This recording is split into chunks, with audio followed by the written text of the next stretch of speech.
Hi, I'm Seher, And I'm Shreya. Welcome to our show, Only Spoilers. where I tell Shreya about a book I read or a movie that I've watched. In today's episode, I'm going to talk about the movie Gone Girl. Are you going to watch it, Shreya? Definitely not. Then let me tell you all about it. Okay. A quick disclaimer before we begin. Please keep in mind that some details may be left out or dramatized since this is a retelling of the story and there is a lot to cover. So, this movie starts with a man who's just going about his day. He woke up, put his garbage out, he's on his way somewhere, and then we see he goes to a bar named The Bar. Interesting. Yeah. And then he knows the bartender, so he's talking to her and he's like, "Oh, here, Margot, this is a game for you." And then it turns out this man and woman, they are siblings, they're twins. This man's name is Nick Dunn and his sister, Margot Dunn. And then he's like, "Can you pour me a bourbon?" And she's like, "It's do you see the time? It's early in the morning." He's like, "It's been one of those days. Amy, his wife, he's been she's been annoying me." And he's like, and Margot is like, "Why, what happened?" It's like, "Oh, it's our 5th anniversary." Mhm. So she pours him a drink, they chug, and then they're playing what is that game with the twister called? Monopoly? Oh no. No. Life. They're playing the board game Life in the morning at a bar, drinking bourbon. And then Margot gets a call from Nick's neighbor that his cat is roaming outside. Oh. So he drives back home from the bar and he's like, "Oh, thank you, for calling and stuff." And he goes home, picks the cat up and walks in to his house. The door is ajar and he's like, "Amy." He's looking for his wife. Like, why is the door open? Why is the cat outside? And it turns out he walks into the living room. The what is that? The coffee table is broken, turned over. The glass is shattered, and his wife is nowhere to be found. And it is suspicious that, like, what happened. And then he calls the police. The police comes over and they look at the crime scene and everything. And they're like, "What did you do today? Like, does your wife ever go out or anything?" He's like, "No, I mean, I woke up, we went about our day, had breakfast, and then I went to Sawyer Beach for some time. I just like to sit there alone with my thoughts, and then I went to the bar." And he's like, "Oh, do you know somebody there?" He's like, "Oh, I own it with my sister." It's like the detective is like, "Oh, okay." And then they go upstairs. There's like an iron board with the iron still on. Oh. And there's like a fancy, really nice dress somebody was trying to iron, and she's like, "Oh, was it date night today?" And then Nick is like, "No, it's like our 5th anniversary, so we were gonna go out for dinner." And then Amy is gone. We don't know where she is. So But she was like getting ready. Yeah, she was getting ready for the day or whatever. So the detective is like, "Let's go down to the police station." So because husband is always the first suspect, so they take him down. They do his fingerprints and mouth swab and all of that. And while they're doing all of this, they ask him questions about Amy. So, how long have you lived here? What does your wife do? So he's like, "Oh, we moved here 2 years ago from New York. We're both writers, and we got laid off during the 2008 recessions. And Nick's mom had cancer, so he's like, I moved here to help her and everything." And he still doesn't have a job, but like Amy, I think, is still a writer. So and then the detective is like, "What is her blood type?" This man has no idea what her blood type is. Shouldn't he know? Exactly. And then she's like, "So what did she do with her time? Like, if you are at the bar the whole day, what did Amy do?" He's like, he didn't know. Had no clue what his wife did at home. Yeah, he clearly wasn't even excited about the 5th anniversary too. No, so. he wasn't. And then he's like, she keeps busy. Oh, she's a voracious reader. So she has a book in her hand the whole time. And they're like, "Okay, did she have a drinking problem or like a drug problem?" Because, soccer moms are like moms in like, or like just women in small towns who need something to fill their day start drinking earlier, or they start a prescription problem and stuff. They're like, no. And then she's like, do you have any kids? And Nick is like, no, we don't, not yet. And then the detective asks, what about her parents? Where are her parents? He's like, oh, they're still in New York. And she's like, we're going to do a press conference for her, like to find her, because there's been a increase in crime in their city, and there's like a lot of homeless population. So they're like, we're going to do a press conference. Can they come to Missouri? So this is set in Missouri. Wait, Can who's they? they? Amy's parents. Oh, okay. Amy's parents, can they fly out in that time? He's like, I don't know, I haven't told them yet. And the detective is like, what? You haven't even told your in-laws that their daughter is missing? Go call them right now. And he's like, oh, I've been sitting here the whole time. Like, I don't get a cell service here. She's like, just there's a payphone right there. Ew. Go call them. Okay. And then he calls them. Amy's mother is upset on the phone. He's like, why did it take you so long to tell us that Amy is gone and like she's missing and this and this? The mother-in-law is mad at Nick. And then she's like, give the phone to the detective, I want to talk to her. And then Nick is just standing beside the phone, and then he hears an old man talking about something, and then he looks inside the room. It's his father, who was who's in a nursing home because he has dementia. And then the other officer who's trying to process him is like, where have you been? I've been trying to call you. Your father walked out of the nursing home and we haven't been in touch with you. It's like, I've been sitting across the hall for the past 2 hours. How was I supposed to know you're calling me? I don't get a cell service here. He gets really angry and agitated, and he bangs the table, and the detective sees this. And then she's like, you can go, take your father home. And then they leave. And he drops his father back in the nursing home. And then Wait, I have a question. Is the cell phone having no service thing like a key point at all, or is he just doesn't have? No, he just doesn't have service. Like, okay. it's common. It's Okay. not a key detail. Okay, never mind. I don't know. I don't know. Okay. Yeah. So he drives his father back to the nursing home, and then he pulls out a burner phone from his glove compartment, and he's trying to call somebody, but he can't reach them. So he puts it back. And then he goes home and the detective tell them that, do you have somewhere else to say? We're going to do a full forensic search of your home, because they see a small blood splatter on the kitchen chimney and like a drawer. So she puts like post-it notes on it to preserve it. Yeah, so like, the forensic team can swab it and stuff. And she's like, do you have somewhere else to say? We're going to do a full forensic search of your house. He's like, yeah, I can stay at my sister's. Mm-hmm. So he goes there, and then Margot is like, what happened? Where is she? Do you know? And everything. And he's just like, I don't know what's going on.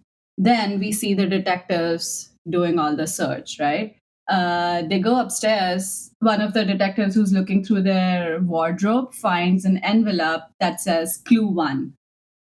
And the detective is like, oh, okay, at least we have a start now. So they took it back to the police station and everything. And they swab all the blood and all.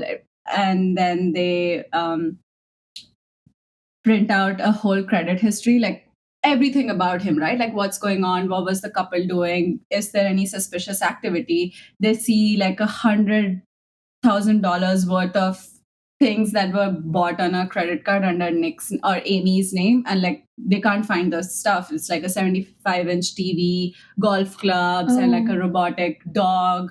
Lot of just spending, bad spending. Was this all on the same day, or was it like spread out? Spread out over a long period of time. So it turns out the house is under Amy's name, the bar is under Amy's name, the car is under Amy's name. And a few days before she went missing, or a few months before she went missing, there was a life insurance policy that was bumped up to $1.2 million in her name. Oh my God. And both the detectives are like, this is very, very suspicious. Like, what the hell is going on? Yeah. And then so then the detective calls Nick back to the police station. They're like, oh, we have a few questions for you. Oh, no. Next day, the press conference happens. Amy's parents are in town. They meet Nick and they hug him. They're like, the mother is like, we played tennis yesterday. Why, like, we were living our life like nothing has happened, and you were sitting here and you knew our daughter was missing. Why would you tell us? And then Nick is like, I'm really sorry.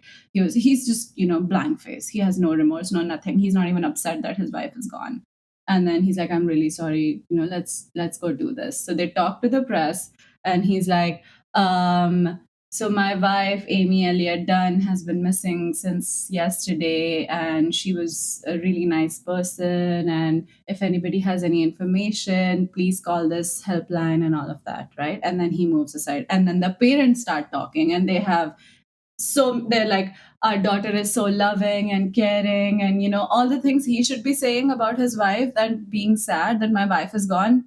They're saying, how is he feeling? Nothing. He's just Confused, not upset at all. He's like, damn, I saved money on the anniversary dinner or something. He wasn't even excited about the anniversary. Yeah. Because he was clearly not happy in the marriage. Yeah.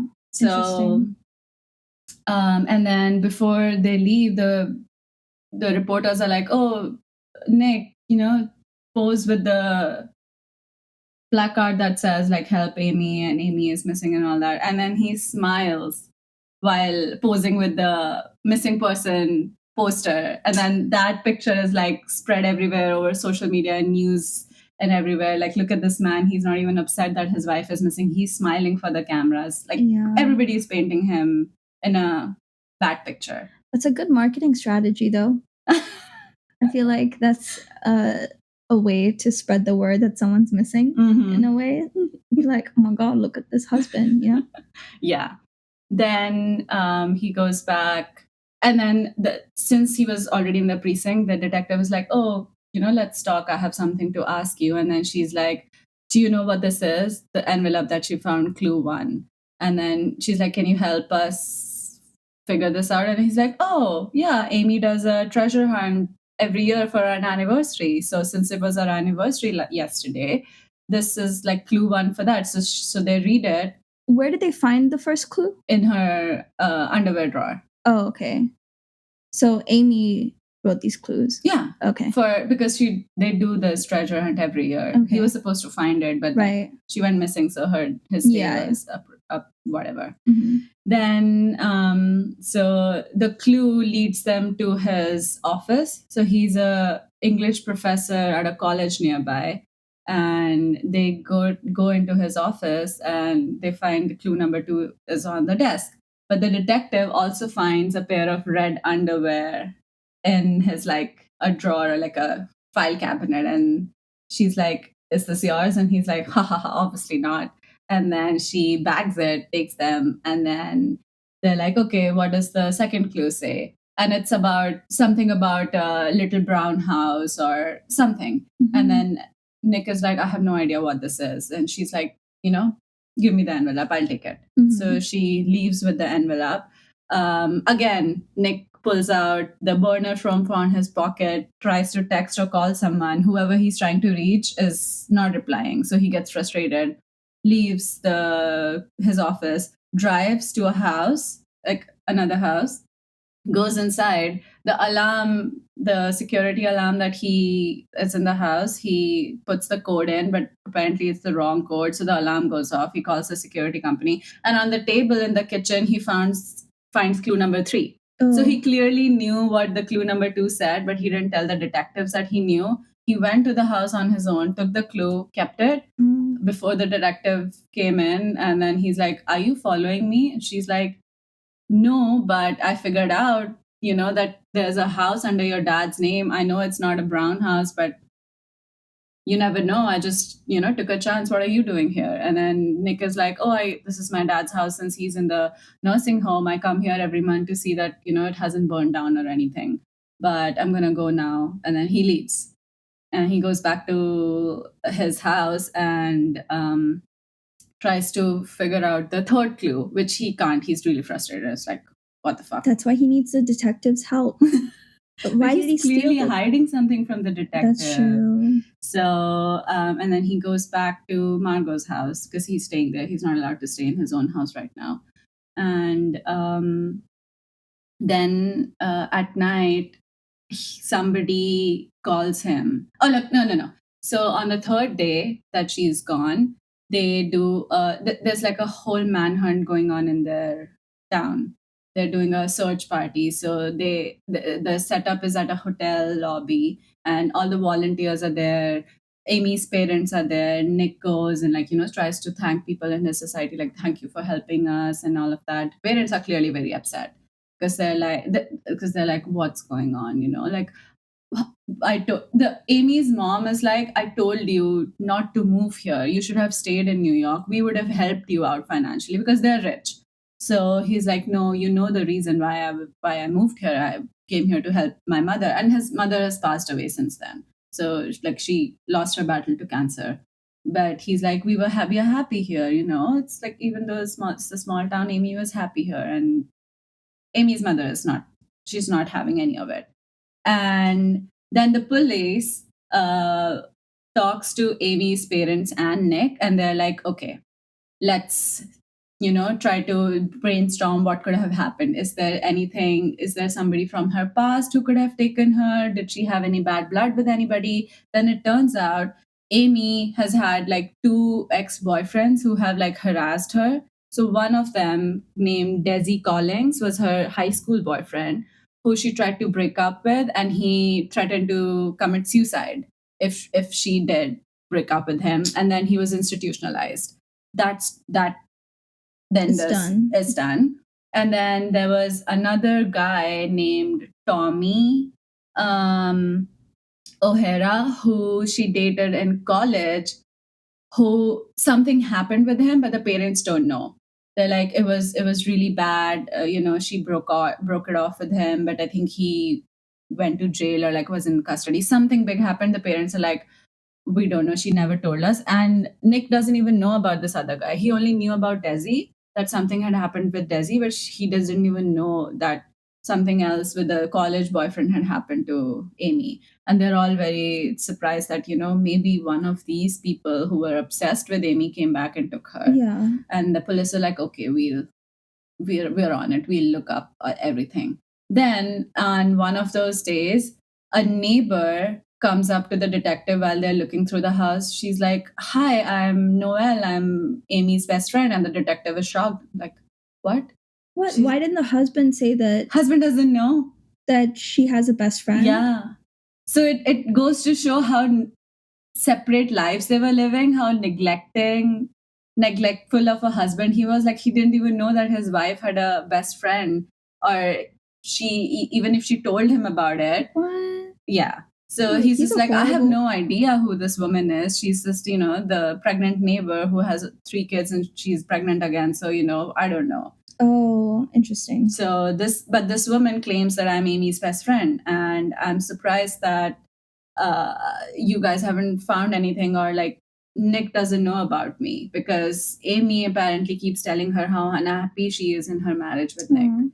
So again, all the clues are on him that he's the reason. So he did something that she's gone. Mhm. And then one of those nights when he's at his sister's house, he gets a phone call on his burner phone, and he's like, he gets a text message like, I'm outside. And then he goes and looks out the door, and then this girl comes in and she's like, oh, I'm so sorry, I've missed you. Where have you been? And he's like, where have you been? I've been trying to contact you. Like, this is not Amy. This is some other girl. And she's like, oh, I love you. I need you. And then, To him? yeah. So Nick is having an affair with one of his students. Ew. And he's been having this affair for like a year and a half. Oh, and he wanted to leave Amy. He wanted to get a divorce from Amy and be with this chick, 20-something girl. And Margot finds out that, because Margot is like, are you telling me the truth? Are you telling me everything? Are you sure you had nothing to do with Amy's disappearance? Nick is like, how dare you ask me that? She's like, just tell me. You can tell me if there's something. Is Margot the detective? The twin sister. The twin sister. Oh, okay, right. So, and he's staying at Margot's house. And then the girl comes in, her name is Andy, and they hook up and she leaves in the morning, but Margot finds out. Oh my god. And then she's devastated. She's like, how can you lie to me? How dare you? And this, you're such a cliche. You're a writer. I know. I was going to be like, that's so English professor of him to have an affair with his student. Yeah. That's very cliche. Mm-hmm. He should be ashamed of himself. Exactly. But okay. And then he's like, you know how Amy was. We weren't happy in our marriage. She was so disappointed in me all the time. Every time I went home, I would dread seeing her disappointed face. I just didn't know what to do. I wanted to leave her. That's why I went to Sawyer Beach before she disappeared. And I when I came back, I wanted to tell her that I want a divorce, but then she was gone by that time. And then his life was, uprooted. So he's like, but I can't tell anyone this right now because everybody thinks I'm a jerk and I'm the reason my wife is dead. Yeah. So Margot is like, I just had a funny thought, like on the burner for he's calling like Party City, being like, hey, you guys, cut all the plans. We can't find her. But I'm sure that's not what it is. Anyways. Then so we know that, okay, then they have a vigil for Amy in their town. But she's not dead. No, they're not. But like, I don't know why they called it a vigil, but just, to like a society gathering where Nick could address all the volunteers and thank the town people. Okay. So he's talking on the podium. Andy is in the audience, and everybody has like candles and like banners, help find Amy and all of that. And then he's talking about, I know you guys think I had something to do with my wife's disappearance, but I didn't. I'm innocent. But if you want to harass somebody or disrespect somebody, don't say anything to the parents. Do it to me. I can take it, but I just need your help. And like, if Amy is out there, if she's somewhere, if she's listening to this, I just want you to come home and all of that. And then Noelle, the pregnant neighbor, Amy's best friend, she comes to the gathering and she shouts, where is your wife, Nick? Where is your pregnant wife? And then everybody is shocked. And Andy, the girlfriend, is devastated. She's like, you asshole. And then, you got your wife pregnant? And then you killed her. That's what Noelle is implying that where is your pregnant wife? Oh. What did you do to her? Oh my God. And then Nick is shocked and he runs away from there. He runs? Literally runs. Honestly, I don't blame him. I would have ran too. What do you even say to that? Exactly. Shit. Is she even a best friend? Or I'm sure she is. Yeah, because the proof that the police has is because Noelle has like pictures of them on picnics and like doing stuff together and all of that. Okay. So and she's legitimate. She's legitimately a best friend. Noelle knows everything about Amy and Nick's marriage and the unhappiness and all of that. Oh my God. Right? Pregnant. And then the police also find out, like they go around town asking, like, have you seen this woman? So there was a mall in this town that closed off, so it's like a place for junkies and stuff. So they go there, they know like there's a dealer there they can talk to who might know if Amy was around here or somebody was talking about her, or if she got into touch with like wrong kind of people, because she was very uppity and like uptown New York girl, so she might have rubbed people the wrong way. So they go to this person and they show him her picture and they're like, have you seen her? And he's like, yeah, I mean, I will never forget a face like this, a woman, so clean and classy in a place like this. I will never forget that. And the detective is like, what does she want? Pills? Weed? And he's like, no, she wanted a gun. And then they're like, what? And he's like, yeah, she wanted a gun. So again, why did she want a gun? Was she feeling threatened by Nick? Why did she want a gun? To protect herself, or what's going on? This man is just, has nothing going for him. Everything is against him. Yeah. Then there is this news reporter who covers like small town murders or women's disappearances. And this woman is also on news channels saying, this man, look at him, he's smiling when his wife is missing. He has um, uh, he has no remorse, and like, he's taking selfies with other people and like just not doing enough. And then they call a defense lawyer, a big shot lawyer from New York who protects husbands like these. Like he takes their cases, like, and he's like, see, this man is innocent until proven guilty. You are trying to paint him as a psychopath, but he's not. He's acting normal in an abnormal situation. If he wasn't, then he was. They have this whole debate that Nick is innocent and he is not. And then Margot tells Nick, go to New York, get this lawyer because you are going to need him. And Nick is like, no, I don't need a lawyer. I have everything. Like, I'm going to tell the truth and everything. But then once this comes out that she was pregnant, and it was actually in her medical records that she was pregnant. He didn't even know. She didn't tell him? Oh my God. She didn't tell him. Do we know how long she was pregnant? 6 weeks. Oh, that's it? Yeah. So she was only 6 weeks pregnant. Okay. Then he looks back at the third clue that she gave him and he figures it out. And then it's the location is the woodshed that's behind Margot's house. So he opens the woodshed and he finds all the things that were on the credit card inside the woodshed. Oh.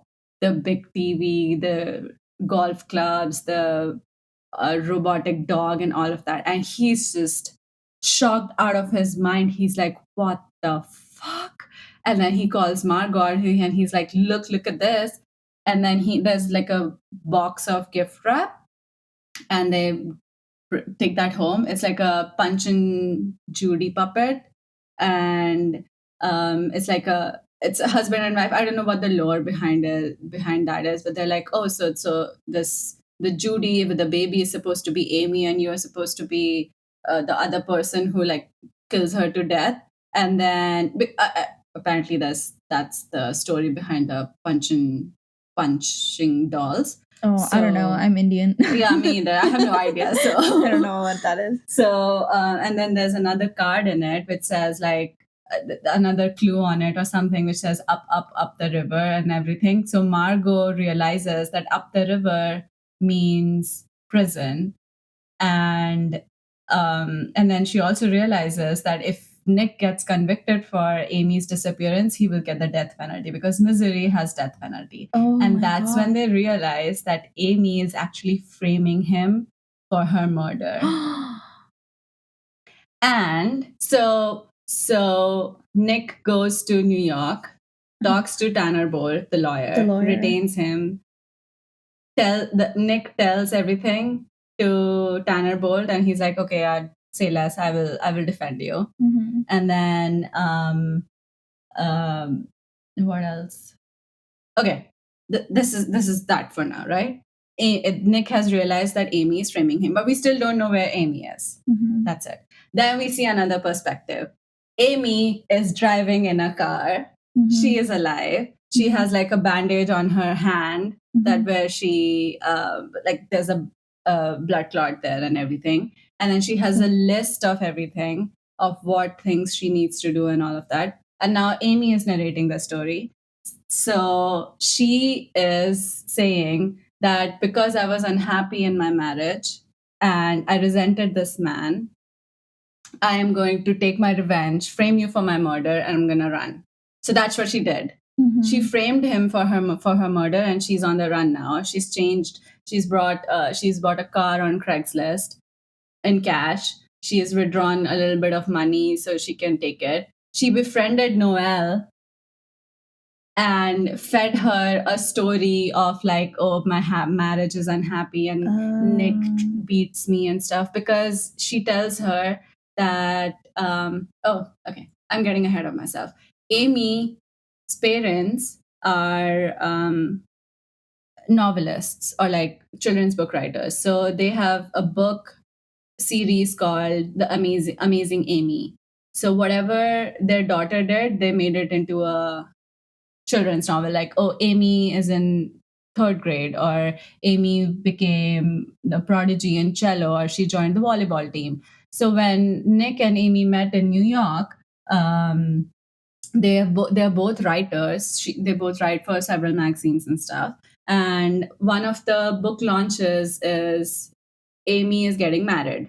The amazing Amy is getting married, but the real life Amy Elliott is not getting married. Mm-hmm. So she's like, the Nick is asking her like, were you excited about the books that came out and everything? And she's like, no, because I quit cello, and then they made Amy a prodigy in it. I got cut from the volleyball team, and she became the captain of the volleyball team. I never got a dog, but Amy did, the novelist Amy. So she's like, they just, plagiarized my whole life and improved upon it. Yeah. They made my fictional version better than me and made me compete with her.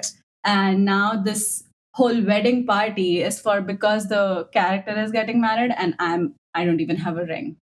Oh. So she resents her parents, but she's also okay with it because she has like a huge trust fund and whatever, right? So during the party is when a lot of other journalists are asking her questions like, how do you feel about this and all of that? And then Nick, who's also a journalist, like sits there and like asks her a bunch of questions, and then he's like, so how do you feel that this character is getting married and you are not? And she's like, I'm not happy about it. And he's like, let's change that. And he proposes. Oh my God. So that's how they, get married and everything. And then, but they knew each other and dated before, or was that yeah. Oh, okay, no, okay. So this is like a year into them dating. Oh, okay. They met in a party in New York. They dated, and then during this party, he proposes to her. Okay. And then there's this whole narration of Amy telling us how her life has been. So they get married, then they both lose their jobs in 2008, and then Amy, because of her trust fund, was still able to support them. But Nick was depressed and he was spending a lot of money and he couldn't find a job. So there was resentment in their marriage after like 2 years, 3 years of getting married. And then Margot calls from Missouri that mom is sick, come help her. So they move to Missouri. So Amy says, he didn't even ask me. He just said, we're moving to Missouri. And she didn't want to because, her whole life was in New York. Her parents were in New York, but then she still does it for her husband. But she always feels like he just brought me as something with his luggage. Like I'm a part of his luggage. I don't feel like a part of the family. This is all her diary entries. And then on one of the instances when their marriage is suffering, like at least a year before she goes missing, she writes a diary entry about how Nick was leaving for a get together with his friends, and before leaving, Amy is like, let's have a kid, and he's like, no, I mean, we can't have a kid to save this marriage. And she's like, what?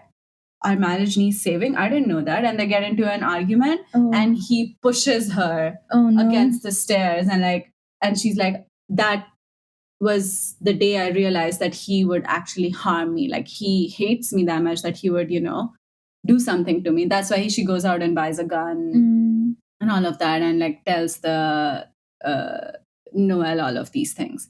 But actually what she did was the diary entry she did. The beginning of their relationship was the truth.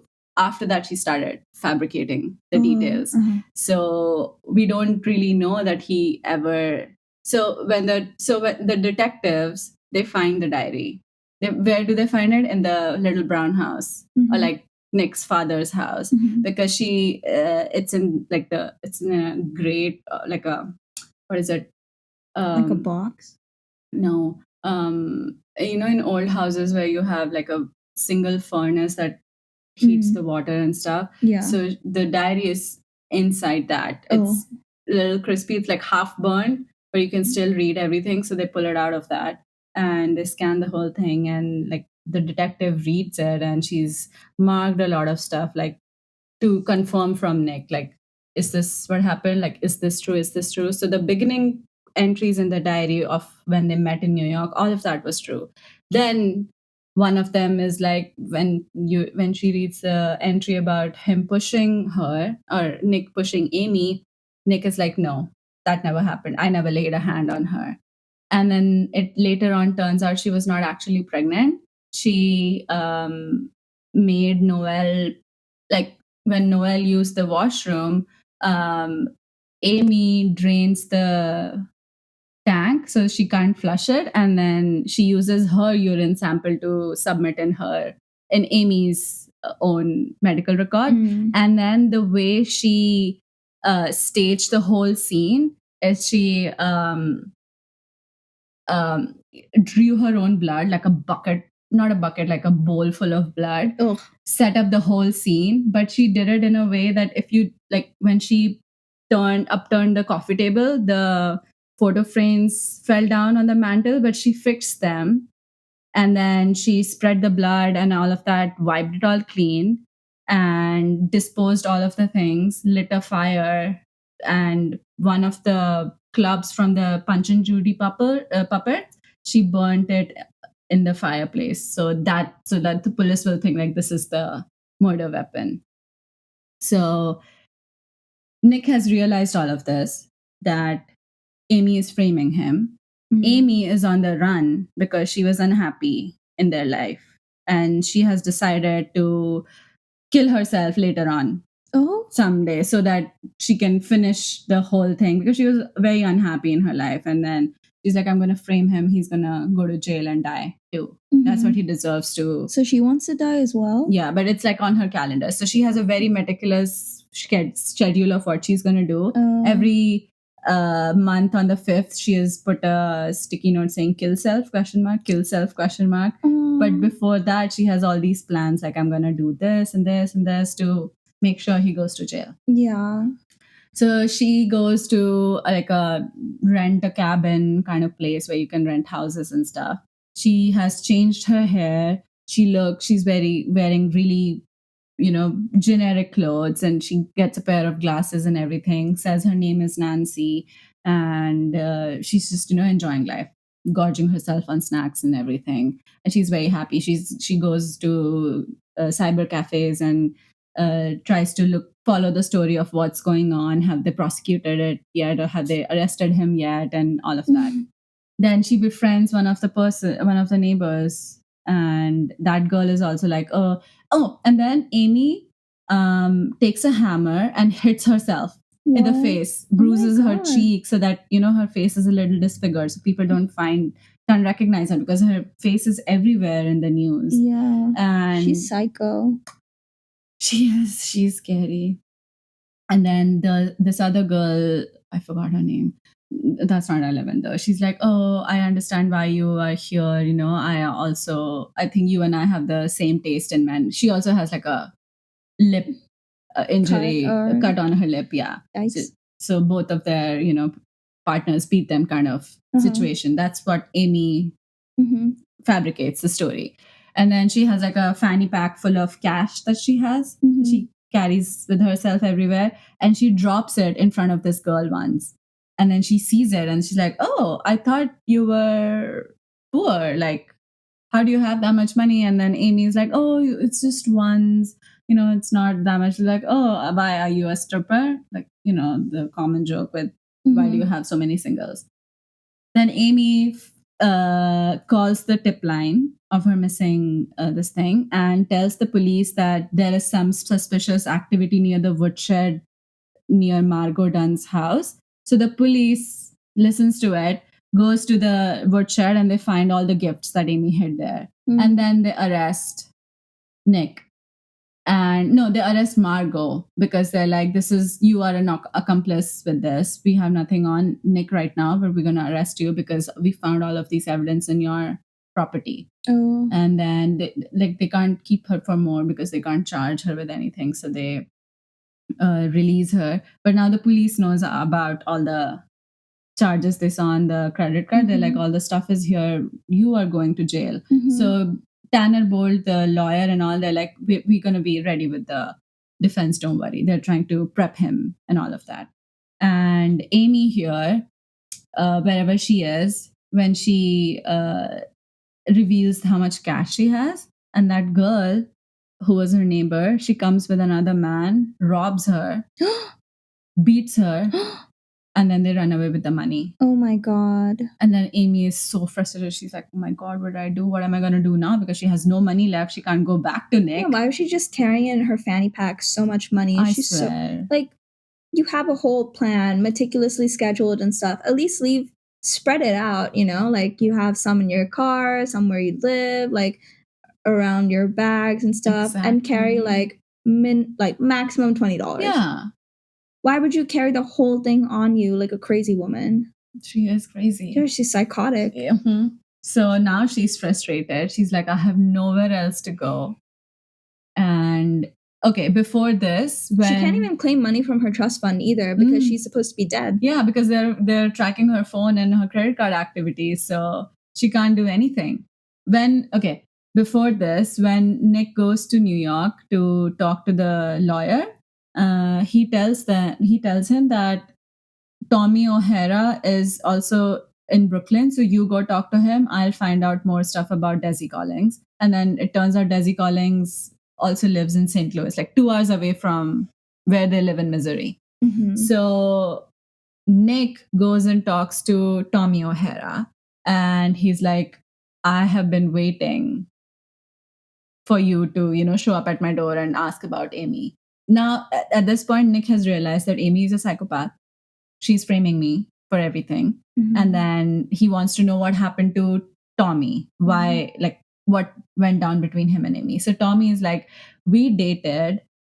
In a few months, I realized that this woman is too much work. And instead of breaking up with her, like I took a step back. I gave her some space because it was too intense. But she didn't like it.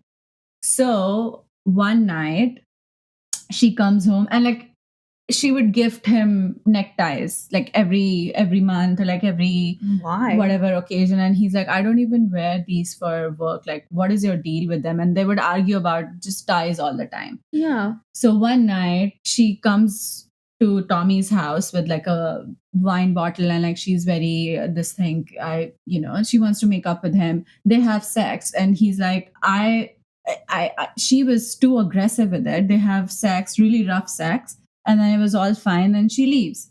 The next morning, 2 police officers are at his door, and they have a warrant or a report that he raped Amy. Oh my God. Because she has injuries, sustaining to like a really rough, like she has marks against her wrist, and like she has his semen, and they go to his bedroom and they're like 2 ties on his headboard, which she claims he tied her with and then raped her. What? Yeah.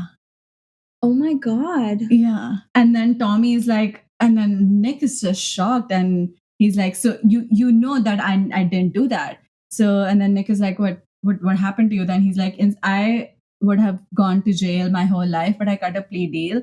So I am a registered sex offender now. So No. everywhere, he's like, I haven't had a job in 8 years. Shit. Everywhere I move, I have to be on a neighborhood watch.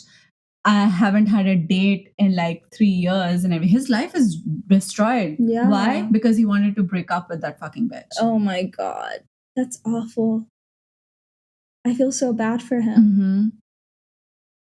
He should have thrown away those neckties. Or like hid them. He didn't even realize, right? He had a really good night with his girlfriend, got drunk, went to bed, and then he wakes up to 2 police officers at his door. Yeah. Oh my God. Yeah. And then on his way back to Missouri, Nick is like, let me go and also talk to Desi Collins, see what's going on, because Desi has been writing letters to Amy up until now. They dated 20 years ago, but they're still in touch. He's the high school one? He's the high school one who was institutionalized. So Nick goes to Desi's house, sees him, and he recognizes him. He's like, wait, I know you. You were at the volunteer drive. So Desi comes to the volunteer thingy that they were doing for Amy in their town.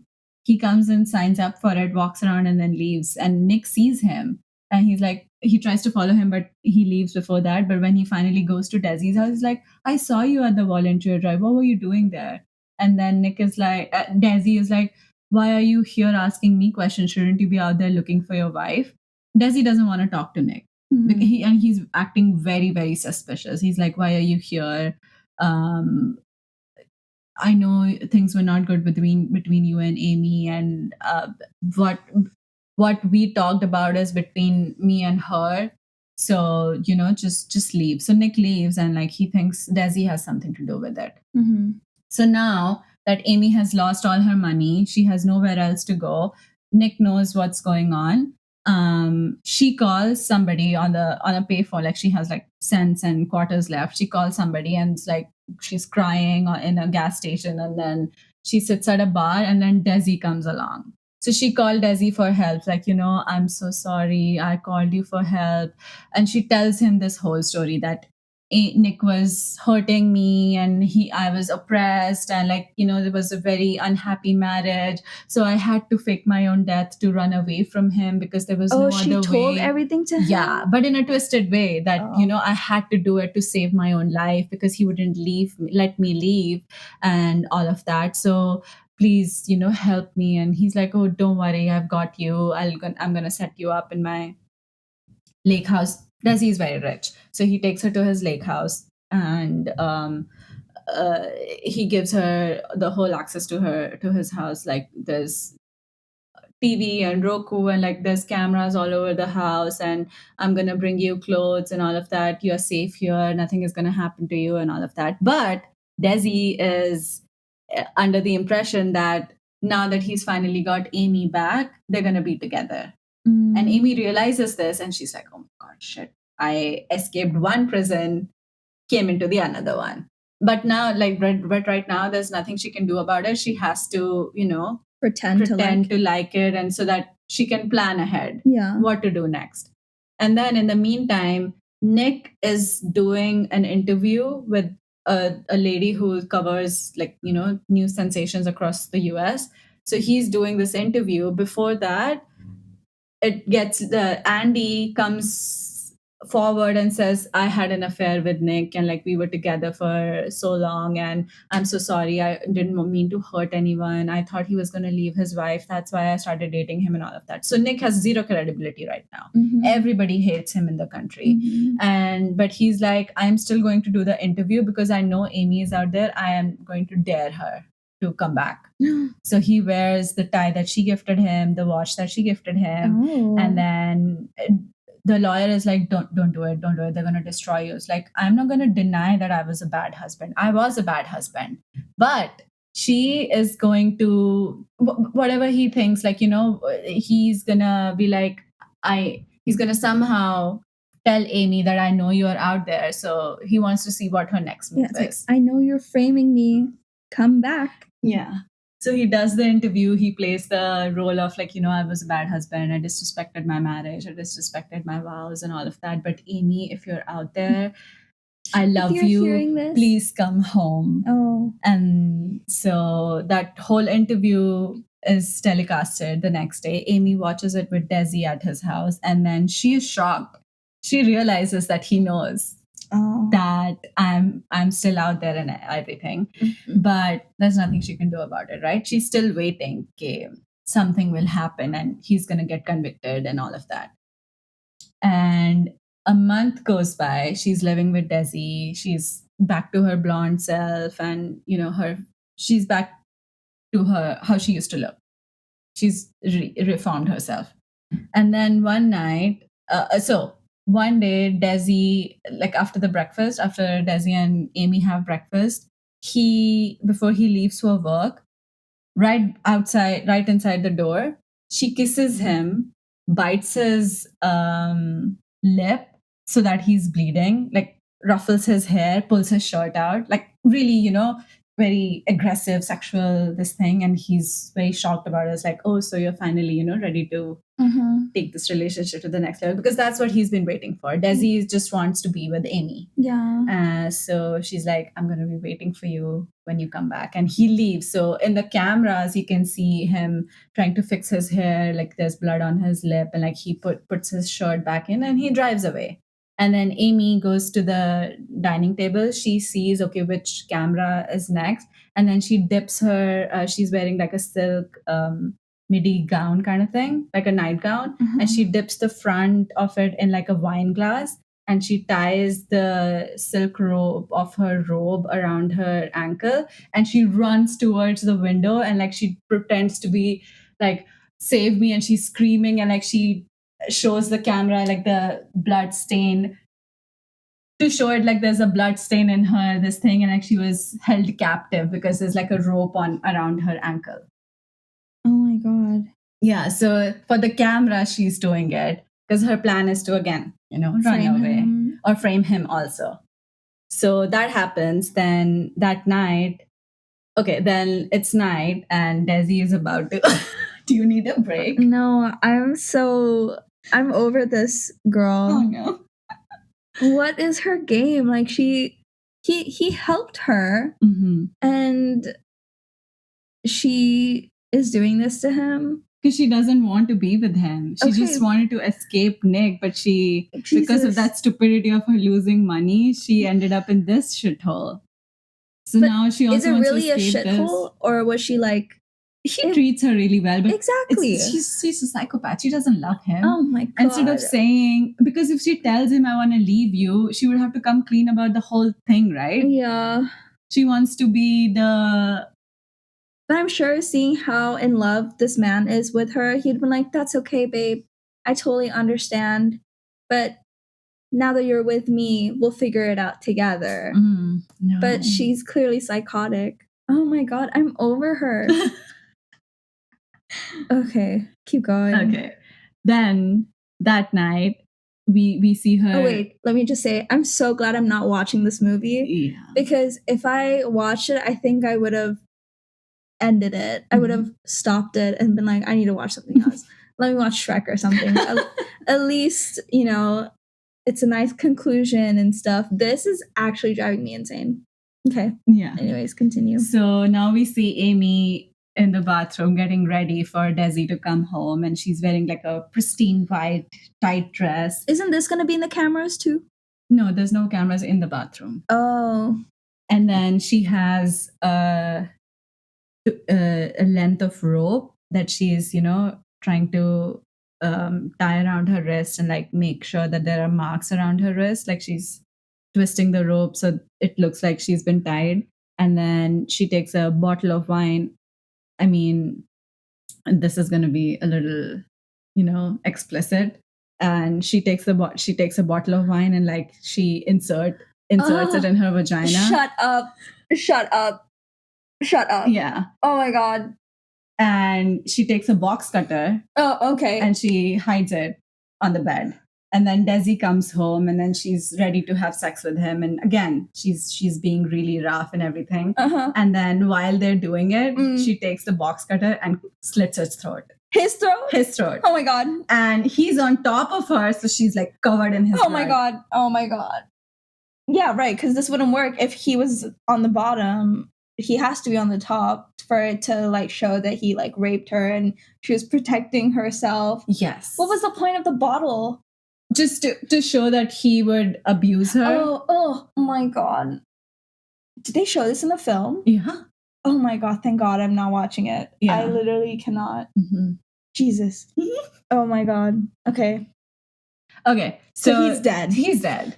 She's covered in his blood. Okay. And then Nick is back home. What is her expression afterwards? I have to Nothing, know. Zero. Is she like, yes. No, there's no happiness. I'm so proud of myself. She just looks pushes a little shocked. She looks a little shocked, but she's relieved that, this is over. Oh my god. That she can run away from here. And then we go back to so Nick is sleeping on his sofa one morning and he hears like a car crash in front of his house. He goes outside the house. Who comes out of the car? Amy. What? She comes back home covered in somebody's blood. Oh my god. It's like, Nick, baby. Yeah.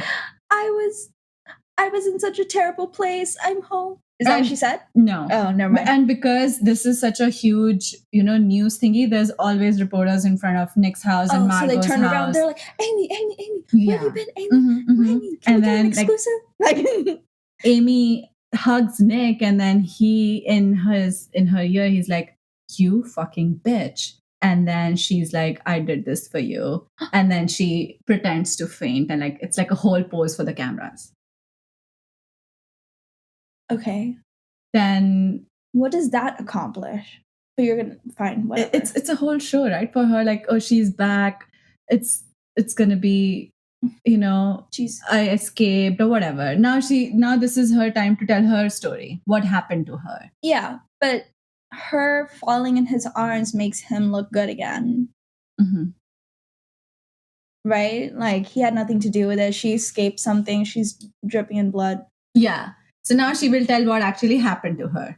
Okay. Right? They take her to the hospital, clean her. They're like, yeah, there are signs of assault. We found semen and everything, matches, disease, and everything. Mm. Now she's telling the story that I've been in contact with Desi for a few years. Like, he would write me letters, and he was still in love with me. He wanted to be with me, and he would try to meet with me. And I was like, no, I'm happy in my marriage and everything. And then on the day of our anniversary, I opened the door in the morning and Desi is there. So she tells the story that Desi was the one who kidnapped her, tried to, take her and everything. So she hits her in the head. That's where the blood comes from and all that nonsense. And then he took me to his lake house, kept me tied up in the bed. He would assault me every night. And somehow I escaped. Like, I took a box cutter, slit his throat. And like, that's how I escaped. And then the detective who is following everything, right? Who has all the clues. She's like, oh, wait, hold on. I have one question though. Like, if Desi was the one who, like, if you had already put all the gifts in the woodshed, how did Desi get the club that he hits you with? Because it was a part of the Punch and Judy, this thing, right? And then Amy is like, oh yeah, I mean, I found it. It might have fallen out of the box, and I found it the day he came over, and it was in my hand. So while he was trying to grab me, he might have grabbed that from my hand and hit me over the head. Like, I mean, the details I just don't remember. Fuzzy in my head.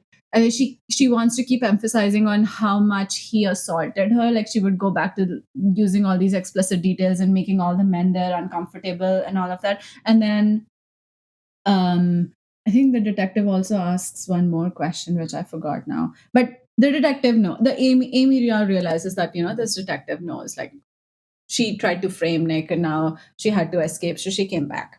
Now they go home, Amy and Nick, they go home, and Nick is like, what the actual fuck, where have you been? What, like, did you actually murdered someone? She's like, yeah, I did it for you, I saved you. And he's like, no bitch, you actually framed me, and then you're saying you saved me. I have want nothing to do with you. Leave, I'm leaving you, I want a divorce. She's like, no, you can't leave me, I saved your life. We are, like, a miracle that happened in this small town. Nobody ever comes back from things like this. And she's like, I'm not going to talk to you until you take all your clothes off, because I don't trust that you're wearing a wire. So she takes him into the shower, makes him strip naked, and then she talks to him like, it's fine, it's whatever. Now that I'm back, you have to take me back. And then this and this. And Nick is obviously like, what the actual fuck? Right? So the whole town is just like, oh, Amy is back. Nick is not the culprit. We framed him, or like, we judged him too harshly. We didn't know the whole story. But Nick doesn't want anything to do with her. Yeah. And 6 months later, or like a year and a half later, they do a follow-up. They're still together. Amy won't let him leave because she's like, they still live in the same house too. They still live in the same house, but they don't sleep in the same bed because he is afraid of her. Yeah, like, he is shit scared. Yeah, I would like try to negotiate and be like, we could still be together, but I'm gonna stay at my sister's place or something, because they're so closely followed by cameras and reporters. She's like, we have to keep up the ruse of us being together and happy. And how do her parents feel about this? Her parents are very happy to have her home. Jeez, they don't know anything. They're clueless. Amy, our next book, Amy came home. Amy, the amazing Amy found. Oh my god, something like that. So a year and a half later, the woman who was talking on the news about Nick, that he's a bad man, he killed her and all of that, she comes to their house for a follow-up interview. Like, okay, a year and a half, how is the Amy Nick Miracle on Mississippi doing? And then that morning, Amy shows him a pregnancy test and it's positive. Jesus. And Nick is furious. He's like, I did not even touch you. How the hell are you pregnant? I want a paternity test. And she's like, do you remember we went to a fertility clinic? They had your sample. I never destroyed it. And I used that to impregnate myself. Shut up. She's like, I am not having a baby with you. I hate you. You are a fucking psychopath. And He she's says this like, on TV? No, he says it to her. Like, this okay. is before the interview. Okay. When they're getting ready. Okay. And he like pushes her against the wall Oh my because God. he's that angry. She's like, you can't trap me like this. And she's like, but this is going to be our life now. God, this is so frustrating. I know. It's like she wanted to leave. So leave. That's what you wanted. But now you impregnated yourself to stay with him or like to keep him. Why? I think this all just comes down to like power dynamics or something. Yeah. She felt like she didn't have power in the relationship at the beginning, but now she has the power and that's what she's in love with. Yeah. Jesus. Okay. So when the interview happens, they announce it that, oh, we're going to have a baby and we're going to be happy and all of that. And Margot, when Margot finds out, she's crying on the floor and she's like, are you serious? Are you going to stay with her? Are you going to stay with her for that long? He's like, this is my kid. I can't leave my child with the psychopath. I am going to stay with her. And she's like, this is breaking my heart. Like, I don't want this for you. And Nick is like, I don't want this for myself either, but I'm not going to abandon my child. Mm-hmm. So they stay together. And they have the child. Like, that's in the future. But like the story ends when the interview ends. Well, shut up. That's the end of the story? Yeah. That's it? Yeah. Are you joking? No. Are you kidding? No. That's the end of it? Mm-hmm. That they find out that she's pregnant and they're together. That's it? Yeah. He's trapped. He's trapped for life. He can't leave. And she's a psychopath. Oh my God. That's literally the worst. I never want to watch this movie. I love this movie. What? Why? I don't know. It's something about it. Oh my God. The mystery of it, the actors, the whole thing. Ugh.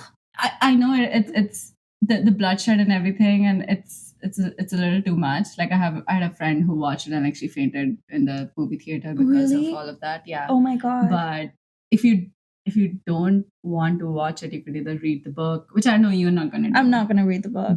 But this is one of my favorite. Oh my God. Movies. This is horrible. Oh, but did they ever, with the guy who got murdered, the high school sweetheart, did they find his body? And then, oh, yeah. Okay. Because she tells him, right? She tells the police that I escaped his lake house. He's still in there. Oh, okay. They know she did it, but out of self-defense. But the people who were actually investigating the case, the detective and her sidekick, the sidekick asks Nick, like, how did she get a hold of a box cutter when she was tied to the bed the whole time? And Nick is like, yeah, exactly. Mm-hmm. With her toes, with her third arm. I don't know. So the detective is just muted, like she can't.